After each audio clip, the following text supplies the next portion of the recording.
Welcome to PIERRE Academy. In this video, we will show how to use the Activities tab in the application. The Activities tab allows you to see all the events that have happened in the system where you have access.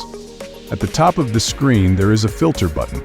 Tapping on it opens a window where you can set the start date, time, and other options.